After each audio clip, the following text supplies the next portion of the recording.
Você aí já se perguntou como o alvo Dumbledore parecia saber de tudo o que acontecia ao seu redor no mundo bruxo? Parecia que ele sempre estava um passo à frente, ciente dos acontecimentos antes mesmo deles acontecerem. Mas será que ele realmente possuía habilidades mágicas que davam um conhecimento onisciente? Ou havia algo mais por trás dessa habilidade? Bom, é isso que nós vamos discutir hoje aqui, afinal não é possível que um homem esteja em vários lugares ao mesmo tempo, né? Ou será que é?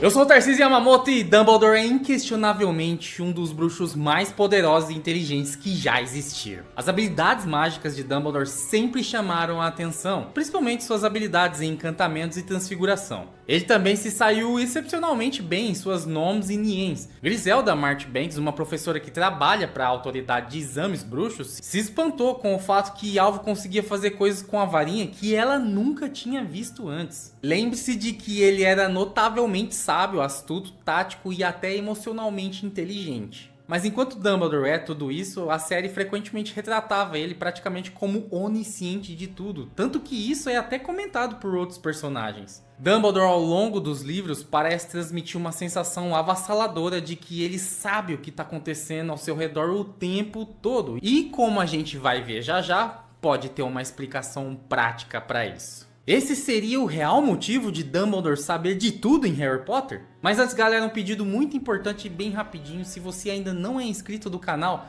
deixe sua inscrição aí, ajuda a gente demais, galera. Uma alavancagem muito grande com a tua inscrição. E se você deixar o teu like aí também, ajude a gente a crescer aqui. Esse ano é extremamente importante pra gente continuar com os trabalhos aqui, galera. Eu preciso muito da tua ajuda, então não esquece, colabora e valeu de coração. No primeiro encontro de Harry com Ron Weasley e Hermione Granger a bordo do Expresso de Hogwarts, Dumbledore também estava lá. Eu sei, você deve estar maluco agora pensando que viu o filme várias vezes e não lembra do Dumbledore, mas é aí que tá. Harry é apresentado a Dumbledore por meio do cartão de sapos de chocolate que ele abriu no trem para Hogwarts. Só que tinha um problema aí que o Harry não conseguiu entender. Afinal, por que a imagem de Dumbledore tinha desaparecido? E aí que o Ron Weasley explica a Harry que Dumbledore não poderia estar lá o tempo todo. E embora isso pareça um comentário bastante inocente, talvez até brincalhão, pode ter uma verdade por trás disso. Talvez ele realmente não possa estar lá o tempo todo. E a razão disso é que ele partiu para espionar outra pessoa. Além disso, Dumbledore demonstra outras técnicas de espionagem na série, como a Ordem da Fênix, quando ele utilizou os retratos de antigos diretores e diretoras de Hogwarts para reunir informações sobre o Departamento de Mistérios. Se os cartões de sapos de chocolate pudessem ser usados de forma semelhante aos retratos no escritório do diretor, eles poderiam servir como uma extensa rede de espiões para Dumbledore em todo o mundo bruxo.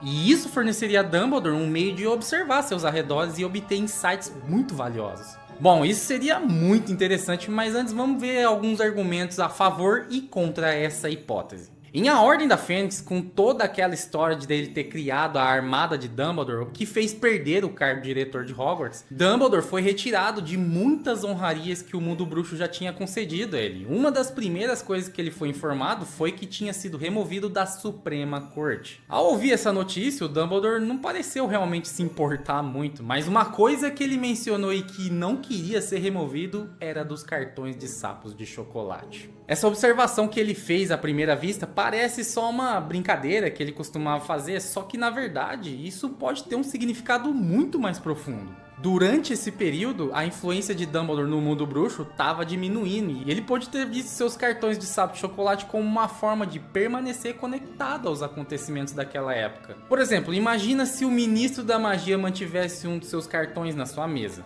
Através desse cartão, Dumbledore poderia ter recebido informações valiosíssimas sobre como o governo estava lidando ou não com o retorno do Lorde das Trevas. Assim faria sentido que perder sua posição nos cartões de sapo de chocolate era algo com certeza que Dumbledore não queria. Se liga nesse diálogo entre Remus Lupin e Guy Weasley. Eles estão tentando desacreditá-lo. Você não viu o Profeta Diário na semana passada? Eles relataram que foi expulso da presidência da Confederação Internacional de Bruxos porque tá envelhecendo e perdendo o controle. Mas não é verdade. Ele foi expulso pelos bruxos do Ministério depois que fez um discurso anunciando o retorno de Voldemort. Eles o rebaixaram como chefe bruxo na Suprema Corte, que é o Alto Tribunal Bruxo. E eles estão falando sobre tirar também sua Ordem de Merlin da primeira classe, disse o Remus Lupin. Mas Dumbledore diz que não se importa com o que eles fazem, contanto que não tirem dos cartões de sapos de chocolate. Outra coisa que a gente precisaria ficar bastante atento é na resposta que o Ron Weasley deu pro Harry Potter lá no trem. Agora voltando um pouco lá na Pedra Filosofal, o primeiro encontro do Ron Weasley e o Harry Potter, e vamos ficar de olho na resposta que o Ron Weasley deu pro Harry Potter. A logística de como Dumbledore utilizaria os cartões de sapos de chocolate é bastante complexa. A teoria sugere que as imagens nesses cartões têm a capacidade de se mover entre vários colecionáveis espalhados pelo mundo bruxo. O momento em que a imagem de Dumbledore desapareceu no cartão do Harry no Expresso de Hogwarts parece apoiar essa ideia. Quando a imagem do Dumbledore sumiu do cartão do Harry, o Ron comentou: "Bem, não podemos esperar que ele fique por aqui o dia todo, não é mesmo?" E isso sugere que pode haver apenas uma ou talvez algumas miniaturas de Dumbledore que podem pular de cartão para cartão. Além disso, em Harry Potter e as Relíquias da Morte é revelado que as pessoas retratadas em quadros têm a capacidade de se mover para outros retratos de si mesmo, independentemente da distância entre eles. Se tal viagem entre retratos fosse possível e se os cartões do Sapo de Chocolate funcionassem sob o mesmo princípio, então essa teoria poderia ser bastante plausível. Mas calma, vamos falar agora de algumas falhas dessa teoria. Primeiro, essa teoria só funciona com base na premissa de que os cartões de Sapo de Chocolate funcionam exatamente como os quadros mágicos. Dumbledore era um bruxo particularmente talentoso, mas de alguma forma a ideia de criar uma rede de informantes secretos através dos cartões de sapos de chocolate parecia um pouco fora do alcance. Além disso, temos as questões éticas, né? Existem muitas teorias por aí que sugerem que o Dumbledore tinha uma ética duvidosa. E a real é que a credibilidade dessa teoria depende muito de como que você enxerga o Dumbledore. Se você acredita na ideia de que o Dumbledore era um mestre manipulador que manipulava as pessoas, essa teoria pode fazer bastante sentido para você. Mas se você acredita mais na ideia de que o Dumbledore era um homem bom e sábio, e principalmente ético, então essa teoria não vai fazer tanto sentido assim. Ter uma rede de cartões de sapos de chocolate como informante seria extremamente antiético e uma violação fortíssima da privacidade de qualquer pessoa que tivesse um cartão. Por outro lado, o argumento poderia ser feito por Dumbledore de que tudo isso era pelo bem maior. E no final das contas, se isso for verdade, Dumbledore realmente usou para o final positivo. No vídeo de hoje, vamos falar sobre uma personagem que, apesar de não ser tão destacada quanto as outras, desempenhou um papel crucial no destino final de Harry Potter: Narcisa Malfoy. Conhecida como a mãe de Draco e a esposa de Lucius Malfoy, Narcisa mostrou uma faceta surpreendente ao longo da saga. Mas como exatamente suas ações impactaram o desfecho da batalha contra Lord Voldemort? Especificamente, vamos analisar as ações delas após a suposta morte de Harry em As Relíquias da Morte e como exatamente ela conseguiu mentir para o maior bruxo das trevas, Lord Voldemort. Eu sou Tarcísio Yamamoto e um dos momentos mais emocionantes e cruciais na série Harry Potter é com certeza a morte do próprio personagem principal, Harry Potter. Depois de enganar a morte inúmeras vezes, em grande parte devido ao sacrifício amoroso de sua mãe, ele viu a boca de Voldemort se mover, um flash de luz verde e tudo acabou. Diferente dos confrontos anteriores de Harry com Voldemort, desde o seu encontro com um fragmento possessor em Professor Quirrell até o duelo no cemitério de Little Hagridon, dessa vez Harry não pretendia se defender ou lutar, ele veio para entregar sua vida. E com o sacrifício de Harry, surgiram muitas perguntas para os leitores, mas especialmente para os personagens da história. Após ser atingido pela maldição Avada Kedavra de Voldemort, Harry acorda em uma espécie de limbo, onde é encontrado por Dumbledore. Nesse novo ambiente, Harry descobre que sim, ele morreu, mas tem a oportunidade de voltar. Harry tem a opção de retornar ao mundo dos vivos porque o sacrifício de sua mãe, a mesma magia que protegeu durante toda a sua vida, ainda vive nas veias de Lord Voldemort.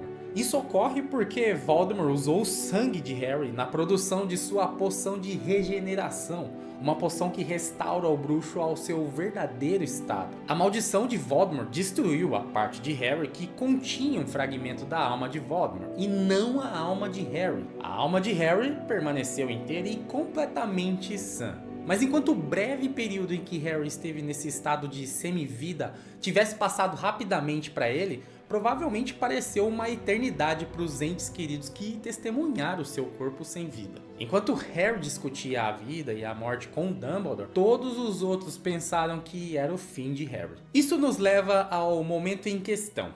A cena em que Narcisa Malfoy inspeciona o corpo de Harry. Mãos mais suaves do que ele esperava tocaram o rosto de Harry. Puxaram uma pálpebra, desceram até seu peito e sentiam seu coração. Ele podia ouvir a respiração rápida da mulher, seu cabelo longo fazendo cócegas em seu rosto, e podia sentir a batida constante da vida contra suas costelas. Draco está vivo? Ele está no castelo? O sussurro era quase inaudível. Meus lábios estavam a uma polegada de sua orelha, sua cabeça tão baixa que o cabelo longo cobria o rosto de Harry dos observadores. Sim, ele respirou de volta. Ele sentiu a mão em seu peito contrair e unhas o perfurarem, e então foi retirada. Ele está morto! Narcisa Malfoy gritou para os observadores. Agora eles brandavam em triunfo e batiam os pés através de suas pálpebras. Harry viu explosões de luz vermelha e prata subirem ao ar em celebração. Ainda fingindo-se de morto no chão, ele entendeu. Narcisa sabia que a única maneira de ser permitida a entrar em Hogwarts e encontrar seu filho era como parte do exército conquistador. Ela não se importava mais com Voldemort. Nesse momento, testemunhamos Narcisa mentir para Voldemort e seus companheiros comensais. Uma decisão que leva a um ponto de virada crucial aqui. Ao longo de Harry Potter, apesar de tudo, ela decidiu virar as costas para os seus aliados e mentir. Mas é normal que vocês estejam se perguntando, por quê?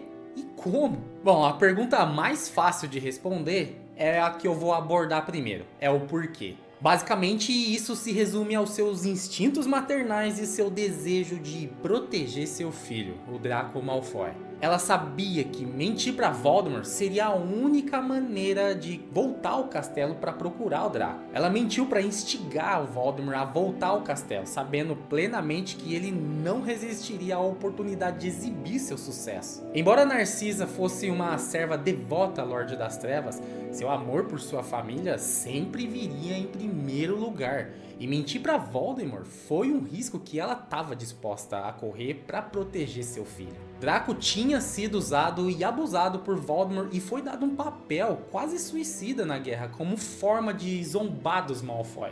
E principalmente o Lúcio, que constantemente o decepcionava. É provável que Narcisa tivesse ressentimento de Voldemort por isso. E quando ela descobriu que Harry ainda estava vivo, viu a melhor chance de ver seu filho antes do confronto final. Ela sabia que mentir era a melhor chance de ver seu filho antes que o pior o acontecesse, por sua filiação com o Lorde das Trevas. No entanto, ao fazer isso, ela indiretamente ajudou Harry e os seus aliados a derrotarem Voldemort na batalha final. E que baita ajuda foi essa? Bom, o porquê nós já discutimos, mas e como isso foi possível? A principal razão pela qual a gente se pergunta como é porque Voldemort é legitimamente um bruxo que domina a arte de acessar a mente e ler pensamentos. Considerando que Voldemort é um dos mais impressionantes legilimentes do mundo bruxo, parece lógico que mentir para ele seria uma tarefa quase impossível. A primeira possível explicação é que Narcisa possuía habilidades em Occlumência, a arte de fechar a mente para ataques de legilimência. Há muitos exemplos de bruxos habilidosos em oclumência na série de Harry Potter, como por exemplo o Dumbledore ou até mesmo o Snape, que era um cara sensacional nisso. Voldemort não ousaria a tentar entrar na mente de Dumbledore, e Snape conseguiria enganar Voldemort por décadas, graças a essa impressionante habilidade dele. E ainda vale ressaltar que Draco Malfoy também treinou para ser oclumente, sendo muito melhor nisso do que Harry, o que poderia reforçar a ideia de que ele herdou essa habilidade da Narcisa Malfoy. Mas a probabilidade de que a Narcisa fosse suficientemente habilidosa nessa habilidade específica parece improvável. Então, como que ela conseguiu? Bom, a próxima possível maneira de Narcisa ter conseguido mentir para Voldemort se relaciona à sua arrogância. Apesar de ser um mestre poderoso e um prodígio mágico sem igual, a gente vê Voldemort cometer pequenos erros constantemente ao longo da série. E na maioria das vezes, esses erros se relacionam à sua megalomania e sua crença delirante de que é tão poderoso que ninguém deveria ser capaz de contestá-lo. Frequentemente seu ego atrapalha seu sucesso e nesse caso ele provavelmente estava tão eufórico com o fato de ter derrotado finalmente o Harry e principalmente tão confiante em seus poderes que não parou para considerar adequadamente se o Harry havia realmente morrido. Outro exemplo perfeito disso é que Voldemort acreditava verdadeiramente que ninguém jamais descobriria a verdade sobre ou encontrar suas Horcruxes. Se Voldemort tivesse deixado seu ego de lado pelo menos um pouquinho, o final de Harry Potter poderia ter sido muito diferente e muito pior. A última possibilidade de como Narcisa conseguiu mentir para Voldemort volta mais uma vez ao poder do amor maternal. Há uma tendência nos livros e filmes de Harry Potter com mães protegendo seus filhos, assim como a poderosa magia que parece ser gerada com esse amor. O primeiro e melhor exemplo é Lily Potter e sua proteção sacrificial, que sabemos que salvou Harry. Outro grande exemplo disso é Molly Weasley, protegendo Gina de Bellatrix Lestrange. Apesar de Bellatrix ser uma das bruxas mais poderosas do mundo bruxo, Molly conseguiu reunir o poder para derrotá-la após sua filha ser colocada em uma situação que corria muito risco. E se você jogou ou acompanhou o jogo Hogwarts Legacy, você com certeza deve estar mais familiarizado com a magia ancestral. E se você ainda não sabe o que é isso, eu vou deixar um card aqui para você clicar e ficar por dentro do que se trata magia ancestral exatamente. Mas bom, mesmo que vocês ainda não tenham visto o outro vídeo, eu vou resumir aqui. O termo magia ancestral refere-se a feitiços e rituais poderosos e complexos que foram passados ao longo da história bruxa por milhares de anos. Magia obscura, mas incrivelmente poderosa que está envolta em mistério e se espalhou ao longo do tempo. Na verdade, quando Harry Potter nasceu, a magia ancestral era extremamente rara. Os únicos exemplos conhecidos de magia que protegeu ele eram alguma forma de magia ancestral. Com certeza, Narcisa Malfoy pode ter exercido alguma forma de magia ancestral ao mentir para Voldemort.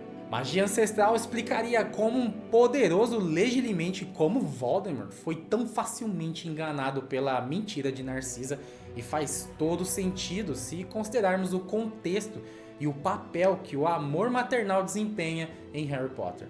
De fato, a própria J.K. Rowling comentou sobre esse segmento, explicando que esse momento foi projetado para enfatizar o poder do amor maternal. Não existem muitos relatos e explicações sobre a magia ancestral, mas com certeza o amor materno é uma das magias mais poderosas que existem em Harry Potter.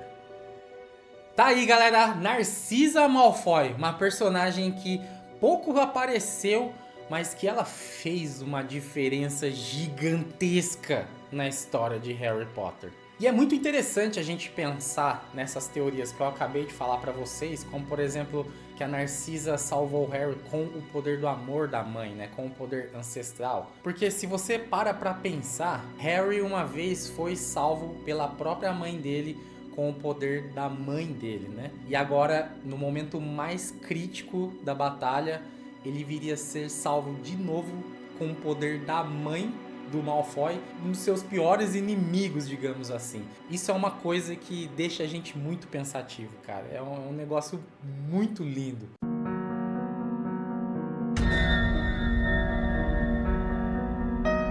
No universo de Harry Potter, a habilidade de voar é um poder raro e excepcional entre os bruxos. Enquanto a maioria depende de vassouras ou outros dispositivos para voar, há relatos de bruxos como Voldemort que conseguem voar sem qualquer suporte físico, como se fossem fumaça ao vento. Além de Voldemort, outro bruxo poderoso tinha essa habilidade: Snape. A questão sobre se Severus Snape aprendeu essa habilidade com Voldemort é frequentemente debatida entre os fãs desse mundo mágico. Muitos acreditam que Snape, em sua proximidade com o Lorde das Trevas, pode ter adquirido tal habilidade. Embora outros teorizem que Snape pode ter desenvolvido essa capacidade por conta própria, refletindo sua engenhosidade e profunda imersão na magia obscura. Só que hoje nós vamos explorar outra teoria talvez ainda mais interessante. E se a mãe de Harry Potter, Lilian, tivesse ensinado essa habilidade a ele?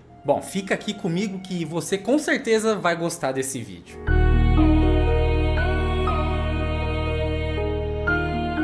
Bom, antes de mais nada, a gente precisa deixar uma coisa clara aqui. Quando digo voar, eu não me refiro ao uso de vassouras. Tô falando da capacidade de Snape de se deslocar pelo ar sem o uso de um dispositivo tradicional de voo. Uma habilidade rara e excepcional que aparece poucas vezes na série de Harry Potter. Snape voa em várias ocasiões. A primeira vez que vemos isso é lá na Ordem da Fênix. Ele voa novamente mais tarde em Enigma do Príncipe enquanto ataca diversos comensais. E porque vimos Snape voar bem diante dos nossos olhos, muitos fãs acreditam que qualquer um dos comensais poderia fazer isso. No entanto, certamente não é o caso. Em nenhum momento os livros retratam os comensais voando, apenas aparatando. Portanto, a resposta simples para esse enigma é que os cineastas, em nome de produzir efeitos visuais interessantes, fizeram a aparatação ou teletransporte parecer como se eles estivessem voando. Mas só porque os comensais não podiam voar, isso não significa que ninguém poderia. Na verdade, há dois bruxos que vêm à mente quando pensamos em voo: Lord Voldemort e Severus Snape. E então Harry o viu. Voldemort estava voando como fumaça ao vento, sem vassoura ou testralho para sustentá-lo. Seu rosto serpentino brilhando na escuridão, seus dedos pálidos levantando a varinha novamente. J.K. Rowling relatou que todos os bruxos têm o poder de voar de forma inata, mas que a grande maioria precisa da vassoura para alcançar esse feito. No caso de Voldemort, ele era tão focado e poderoso que conseguiu canalizar o poder de voar sem suporte, aproveitando a energia através de si mesmo, em vez de usar uma vassoura. Esse feito é raríssimo e é indicativo de um bruxo ou bruxa verdadeiramente poderoso. Também vemos Severus Snape, o único outro bruxo conhecido que pode voar fugindo de Hogwarts. Ele pulou, disse a professora McGonagall. Você quer dizer que ele está morto? Harry correu para a janela. Não, ele não está morto, respondeu McGonagall. Parece que ele aprendeu alguns truques com o seu mestre. Nos livros, McGonagall especula que Snape desenvolveu a sua habilidade de voar devido à sua proximidade com Voldemort. Voldemort foi, em determinado momento, amplamente considerado o único bruxo conhecido a possuir a habilidade de voar. Portanto, essa foi uma suposição razoável por parte da McGonagall. Se Voldemort é o único voador conhecido e de repente Snape pode voar, faz sentido que Voldemort tenha sido quem ensinou ele. No entanto, é aqui que a teoria começa a se desenrolar. Embora o convencional sugira que Voldemort ensinou Snape a voar, acho que na verdade é o contrário. Enquanto ambos os bruxos possuem uma habilidade rara e poderosa, há indícios de que Snape possa ter descoberto essa habilidade por conta própria, possivelmente devido à sua própria genialidade e inventividade, características que sempre o distinguiram como um dos bruxos mais talentosos e complexos do universo universo de Harry Potter. A história de Snape é marcada por seu desafio contínuo de inventividade no mundo bruxo, inventando feitiços e experimentando todo tipo de nova magia. Voldemort estava muito mais preocupado em estender sua vida e explorar feitiços no lado mais sombrio da magia. Outro forte argumento contra Voldemort ter ensinado Snape a voar é que Voldemort, assim como com suas Horcruxes, nunca compartilharia uma magia que o tornasse excepcional. Se ele, e apenas ele, tivesse desenvolvido a habilidade de voar, não há chance que ele a compartilhasse com seus seguidores, mesmo que isso lhe desse uma vantagem competitiva. Afinal, Voldemort era extremamente arrogante e extremamente confiante também. E uma coisa que reforça mais ainda pro Snape ter sido o cara que foi a origem da técnica de voo, do feitiço de voo aí entre essa galera, é o fato de que ele já tava ali na pegada de criar novos feitiços. E entre esses feitiços que ele criou, a gente tem uma pista muito boa que é o Levita Corpus. Se você for analisar o feitiço Levita Corpus, ele pode ser considerado um estágio inicial pro feitiço de voar. E outra coisa que reforça mais ainda é se você for pegar para analisar o Voldemort e a quantidade de feitiços que ele tem, a quantidade de feitiços diferentes que ele tem, o repertório do Voldemort e o repertório do Snape, você vai ver que o Voldemort não tem um repertório tão amplo assim, digamos assim. Ainda que fosse amplo pela genialidade que Voldemort tinha, mas não era tão amplo quanto se a gente for parar para pensar do Snape. O Voldemort estava muito focado em fazer as Horcruxes e em ter vida longa, ele não queria mais nada além disso, ele só queria viver para sempre. Diferente do Snape, que tinha um repertório muito grande. Mas isso deixa uma grande pergunta no ar. Se Voldemort não foi quem ensinou Snape, e Snape não foi quem aprendeu sozinho a capacidade de voar, quem mais poderia ter ensinado ele? E é aí que entra Lily Evans. Lily, não faça isso, esquisita. As palavras de Petúnia chegaram tarde demais. Lily já havia soltado o balanço e estava subindo cada vez mais alto no ar. A garota tinha se lançado para o céu com um grande grito de alegria e, em vez de se estatelar no asfalto do playground,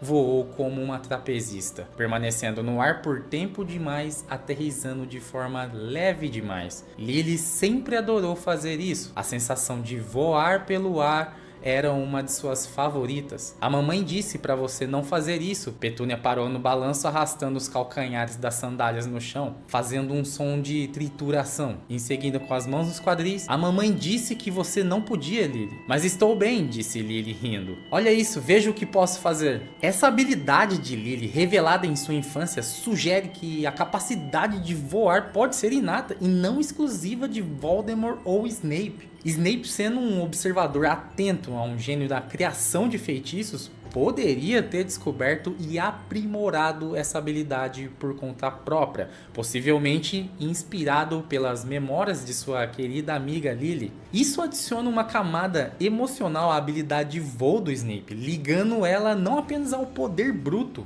mas também à lembrança e admiração por alguém que ele amava profundamente. Severus Snape nasceu em 9 de janeiro de 1960 e foi criado na residência trouxa de Spinner's End, um subúrbio humilde de Cockworth. Tentando escapar da miséria da sua vida doméstica, o Severo passava muito tempo vagando pelo bairro. Como essa era uma área predominantemente habitada por trouxas, a maioria dos encontros de Severo com seus vizinhos eram com pessoas que não descendiam de famílias mágicas nem tinham habilidades mágicas próprias. Por isso é provável que Snape tenha ficado tão empolgado quando, aos 9 anos de idade, encontrou as irmãs Evans, Lily e Petúnia, e rapidamente percebeu as habilidades mágicas de Lily. É dito que Severus Snape quase imediatamente se apaixonou por Lily, e o simples fato de que ela podia fazer um pouco de magia provavelmente o deixou encantado. Quase imediatamente após se conhecerem, Snape começou a introduzir Lily ao mundo bruxo, mostrando a ela muitas coisas pela primeira vez. Dessa forma, é possível que a habilidade de voar sem suporte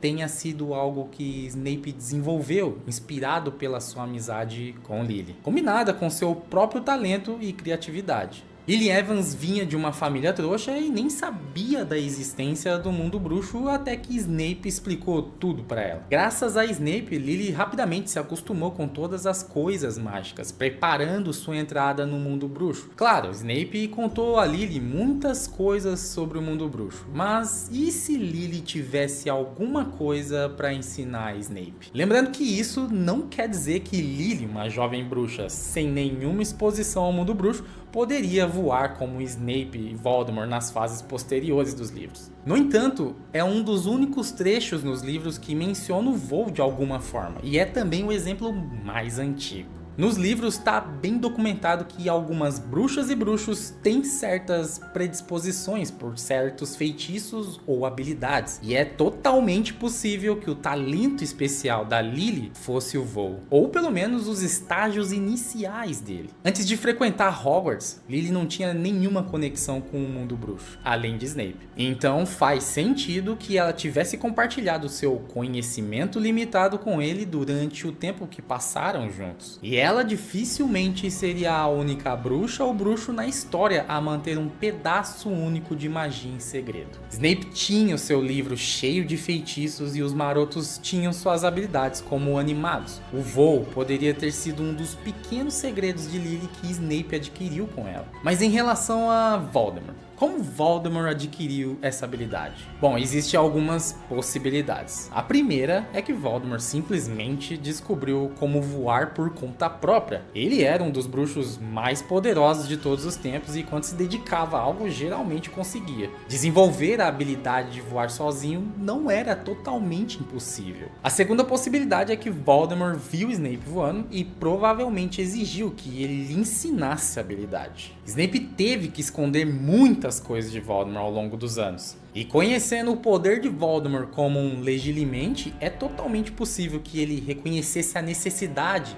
de ceder alguns segredos ao Lorde das Trevas durante o período de proximidade, para ganhar confiança. Além disso, segundo a Rowling, toda bruxa e bruxo tem a habilidade inata de voar. É apenas uma questão de se tornar poderoso e focado o suficiente para canalizá-la. Assim como um jovem bruxo aprende a voar numa vassoura, bruxos e bruxas precisam trabalhar duro se quiserem progredir para o voo sem suporte.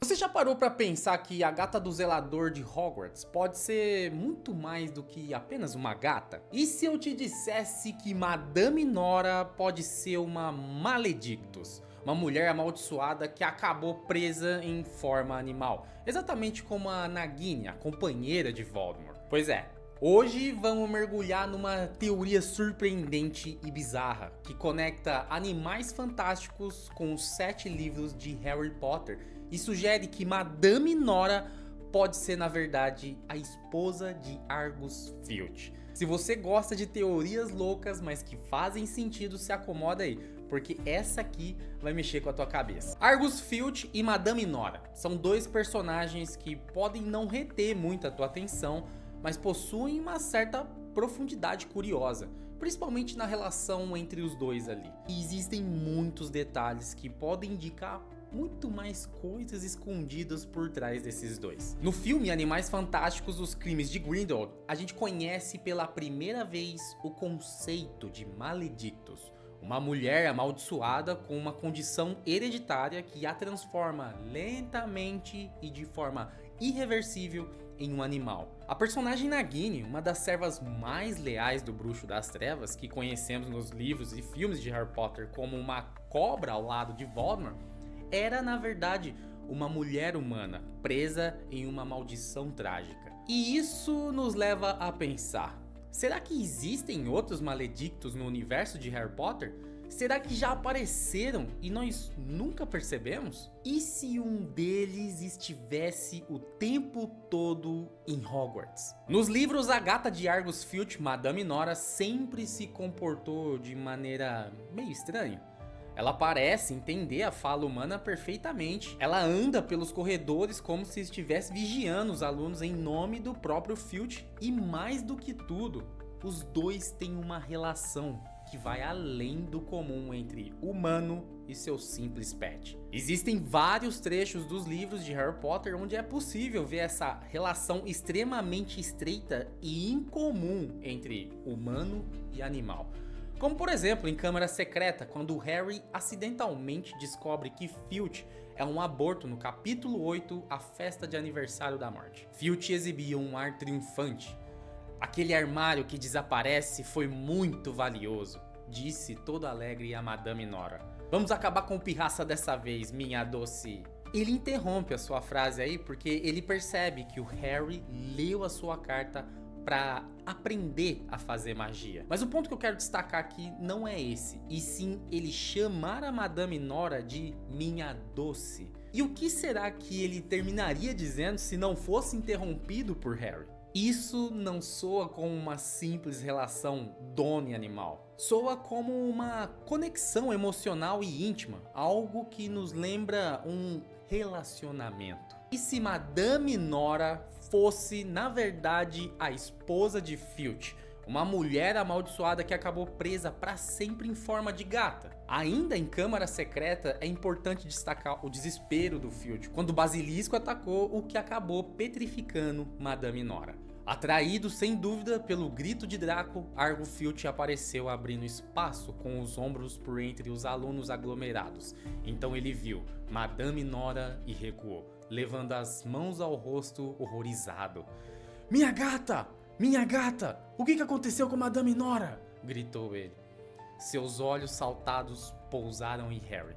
Você assassinou minha gata! Eu vou matá-lo! Sabemos que Filch é um aborto. Alguém nascido de bruxos, mas sem poderes mágicos. Ele vive ressentido e amargurado dentro de uma escola cheia de bruxos talentosos. Ele claramente carrega uma dor, uma solidão e uma frustração constante. A única criatura ali capaz de trazer algum pingo de satisfação ou felicidade é a Madame Nora. Ter perdido a sua esposa para uma maldição como a de um Maledictus faria todo sentido emocional para o personagem. Ele cuida de Madame Nora com devoção obsessiva e parece completamente dependente dela, como se tudo o que lhe restou no mundo fosse ela. Mas além do comportamento de Filch e Madame Nora, existem algumas observações muito interessantes que a gente precisa listar, e elas são extremamente reveladoras e indicam mais ainda que Madame Nora pode ser muito mais do que só uma gata normal. Principalmente as duas últimas observações. Elas vão deixar você com o cabelo em pé. Outras pessoas que possuem animais. Em Harry Potter existem outras pessoas que possuem um laço forte com animais extremamente fiéis, como por exemplo Hermione Granger com o Bichento. A Hermione ama o seu meia-maço e a relação deles é bem estreita. Também temos Alvo Dumbledore com o Fawkes, a sua Fênix. Essa relação é de uma vida inteira. Eles são companheiros desde muito tempo, há anos. Dá até pra colocar nessa lista o Ron Weasley e o Perebas. O Ron, sem saber a identidade real do Perebas, adorava o ratinho de estimação. O ponto aqui é que essas pessoas, mesmo gostando muito dos seus animais, nenhum deles tratava da forma como Filch trata Madame Nora. Nenhum deles usava expressões como meu querido ou meu doce. Nem mesmo Hagrid, que amava os animais e criaturas mágicas, dava esse tratamento. Filch e Madame Nora era uma coisa única, mesmo no universo de Harry Potter. O que o site oficial fala sobre Madame Nora?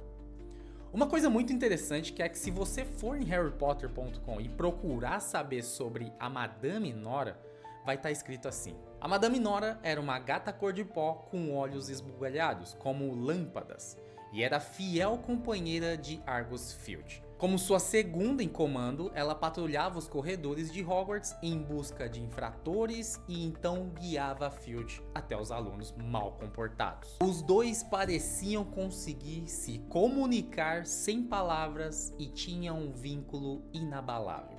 Foco no os dois pareciam conseguir se comunicar sem palavras. A gente sabe que no universo de Harry Potter os sentimentos se misturam muito bem com a magia. E um desses sentimentos que faz coisas incríveis é o amor. O amor com a magia gerou a proteção de Lilian pro Harry.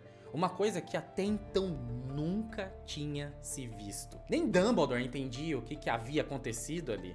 Ou seja, o amor intenso com a magia gera exceção. E isso pode ter gerado essa habilidade deles de se comunicarem sem palavras. Porque Madame Nora era a única amiga e amor de Filch. E voltar a falar com ela depois que ela se transformou em gato pode ser uma das coisas que ele mais queria. Por que o basilisco atacou Madame Nora? Em Harry Potter e a Câmara Secreta, o basilisco atacou 6 personagens ao todo. E se você parar pra pensar, é extremamente intrigante. A primeira a ser atacada e petrificada é a própria Madame Nora. Até aí, beleza. A segunda vítima foi Colin Creevey. A terceira e a quarta foi Justino Flint Fletcher e Nick Quase Sem Cabeça. E por fim, a quinta e a sexta foram Hermione Granger e Penelope Clearwater. Tirando Madame Nora e Nick Quase Sem Cabeça, todos os alvos Hermione, Colin, Justino e Penelope são bruxos nascidos trouxas. E sabemos que esse era o perfil dos alvos. O Nick Quase Sem Cabeça foi petrificado, mas o alvo do basilisco era o Justino. Então basicamente foi um acidente. Mas e a Madame Nora? Ela é a única de todos que não se encaixa no perfil de ataque do basilisco. Ela era apenas um gato. E diferente de Justino e Nick, ela estava sozinha. Não existia nenhum bruxo por perto que tivesse o perfil nascido trouxa para o basilisco atacar e acontecer um acidente. Ou será que tinha? E se o basilisco identificou que Madame Nora era uma Maledictus e ainda quando humana, a esposa de Filch era uma bruxa nascida trouxa? Mesmo sendo um gato hoje, ela surgiu no mundo como uma trouxa. Faria todo sentido. Tá, isso ainda não te convenceu, né? Então segura essa. O mapa dos marotos. Meus queridos e queridas, a prova final de que Madame Nora era uma Maledictus tá em um dos itens mágicos mais famosos de Harry Potter, o mapa dos marotos. No capítulo 10 de Prisioneiro de Azkaban é quando pela primeira vez Harry recebe dos gêmeos Weasley e conhece o mapa dos marotos. Um mapa que mostra cada detalhe do castelo e das pessoas dentro dela. E nesse capítulo ainda, Harry dando uma olhada ali nele, viu uma coisa extremamente curiosa. Pasmo, Harry se curvou para examinar melhor. Um pontinho no canto superior esquerdo mostrava que o professor Dumbledore estava andando para lá e para cá em seu escritório e a gata do zelador, Madame Nora, rondava o segundo andar. E alguns devem se perguntar, tá, mas o que isso tem a ver? Em toda a história de Harry Potter, vocês se lembram de algum animal da escola aparecer dentro do mapa do maroto? Alguns vão responder, o Pedro Pettigrew como Perebas. Tá, então olha a definição canônica do mapa dos marotos em harrypotter.com. Um mapa mágico que revelava o plano para a escola de Hogwarts e rastreava seus habitantes humanos e fantasmagóricos e seus movimentos, usando feitiço homúnculo. O mapa não era enganado por capas de invisibilidade, poção polissuco ou animagos. Pettigrew apareceu porque o mapa percebe quem é animago. E nenhum outro animal, em nenhum ponto da história, apareceu. Porque ele simplesmente não mostra animais, apenas humanos e fantasmagóricos. E a gata Madame Nora apareceu nitidamente. Ela é um Maledictus. Claro, isso é apenas uma teoria, mas baseados em elementos reais canônicos dos livros e do universo expandido, a forma como J.K. Rowling descreve Madame Nora, a maneira como ela se comporta, o carinho profundo e dolorido de Filch por ela e o conceito de Maledictus introduzido por Rowling em Animais Fantásticos, tudo isso faz a gente pensar. Filch pode ter tido uma vida infeliz, mas sozinho ele nunca foi. Madame Nora pode ter sido uma mulher, talvez até a esposa de Filch, e hoje vive presa em um corpo felino, mas com a alma de uma companheira que nunca o abandonou.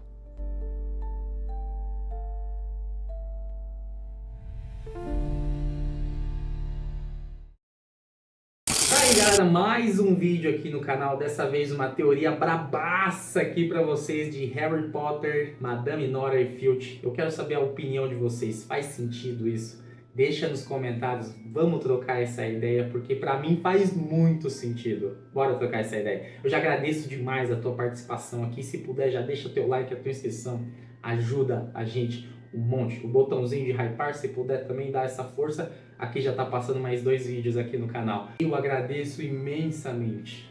Eu sou o Tarcísio Yamamoto e a gente se vê no próximo vídeo aqui no canal. Valeu e